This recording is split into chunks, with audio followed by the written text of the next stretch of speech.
6 एकड़ ਜ਼ਮੀਨ ਇੱਕ ਬੰਦੇ ਨੇ ਬੜੀ ਮਿਹਨਤ ਕਰ ਕਰਕੇ ਪਹਿਲਾਂ ਉਹਨੇ ਲੋਕਾਂ ਦੀਆਂ ਰਾਖੀਆਂ ਤੇ ਲੋਕਾਂ ਦੀਆਂ ਫਸਲਾਂ ਵੱਢ ਕੇ ਪਹਿਲਾਂ ਉਹਨੇ ਚੱਕੀ ਲਾਈ।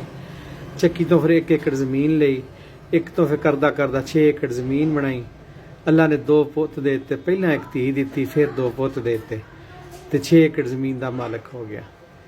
ਪੁੱਤਾਂ ਨੇ ਐਡੀ ਹਵਸ ਦਾ ਨਿਸ਼ਾਨਾ ਕੀਤਾ, ਕਸਮ ਖੁਦਾ ਦੀ ਉੱਥੇ ਜਾ ਕੇ ਐਡਾ ਦਿਲ ਦੁਖਿਆ, ਐਡਾ ਦਿਲ ਦੁਖਿਆ ਵੀ ਮਿਹਨਤ ਦਾ ਸਿਲਾ ਔਲਾਦ ਇਹ ਦਿੰਦੀ ਹੈ। 2 ਪੈਲੀਆਂ ਉਹਨੇ ਆਪਣੇ ਪੁੱਤਾਂ ਦੇ ਨਾਂ ਕਰਾਤੀਆਂ। 2 ਪੈਲੀਆਂ ਆਪ ਮਾਈ ਬਾਬਾ ਰੱਖ ਕੇ ਤੇ ਧੀ ਉਹਨਾਂ ਦੀ ਜਿਹੜੀ ਪਹਿਲੀ ਵੱਡੀ ਕੋਈ ਧੀ ਸੀ ਉਹ ਵਿਆਹੀ ਸੀ ਤੇ ਉਹ ਘਰ ਉਹਦੀ ਬਣਦੀ ਨਹੀਂ ਸੀ, ਲੜਕੇ ਉਹਨਾਂ ਨੇ ਕੁੱਟ ਕੇ ਕੱਢੀ ਸੀ। ਉਹ ਉਹਨਾਂ ਕੋਲ ਬੈਠੀ ਸੀ। ਰੰਨਾਂ ਨੇ ਕਿਤੇ ਚੱਕ ਚਕਾ ਕੀਤਾ ਪੁੱਤਾਂ ਨੂੰ ਵੀ ਕਿਤੇ ਬਾਬਾ ਧੀ ਦੇ ਨਾਂ ਜ਼ਮੀਨ ਨਾ ਲਵਾ ਦੇ। 2 एकड़ ਬਾਬੇ ਨੇ ਰੱਖੀ ਸੀ, 4 एकड़ ਮੁੰਡਿਆਂ ਦੇ ਪਹਿਲਾਂ ਦੀ ਨਾਂ ਕਰਾਈ ਸੀ, 2-2 एकड़। ਉਹਨੇ ਕਿਹਾ ਜਿੰਨਾ ਚਿਰ ਅਸੀਂ ਜੀਨੇ ਆ ਪੁੱਤੇ ਸਾਡੇ ਨਾਂ ਰਹਿਣ ਦਿਓ, ਮਰਿਆ ਤੁਹਾਡੇ ਨਾਂ ਹੀ ਵਿਰਾਸਤ ਹੋਣੀ ਹੈ। ਭੈਣ ਦੇ ਬਿਆਨ ਮੈਂ ਤੁਹਾਨੂੰ ਲੈ ਦਿੰਦਾ, ਲੇਕਿਨ ਹਵਸ ਨਾ ਮੁੱਕੀ।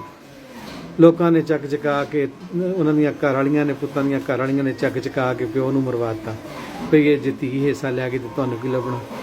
ਪਿਓ ਮਰਵਾ ਗਿਆ। ਹੁਣ ਉਹਨਾਂ ਨੂੰ ਦੋਨਾਂ ਨੂੰ ਪੁਲਿਸ ਫੜ ਕੇ ਲੈ ਗਈ। ਹੁਣ ਬਾਗਾ ਨਹੀਂ ਬੰਦ ਹੋਣ ਡਿਆ ਰੋਣ ਤੋਂ।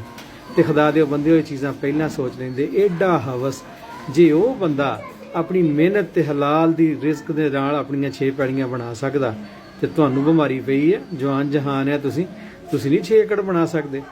ਔਰ ਉਹ ਜਦੋਂ ਉਹਨੂੰ ਮਾਰਿਆ ਤਾਂ ਉਹਨੇ ਇਹੀ ਆਖਿਆ, ਉਹਨੇ ਕਿਹਾ ਮੈਂ 6 एकड़ ਜ਼ਮੀਨ ਬਣਾ ਕੇ ਬੜੀ ਗਲਤੀ ਕੀਤੀ ਹੈ। ਅੱਜ ਬੇਜ਼ਮੀਨਾ ਹੁੰਦਾ ਤਾਂ ਸ਼ਾਇਦ ਮੇਰੀ ਉਮਰ ਵੱਧ ਜਾਂਦੀ। ਲੱਖ ਲਾਨਤ ਇਹੋ ਜਿਹੀ ਹਾਲਾਤ ਤੇ।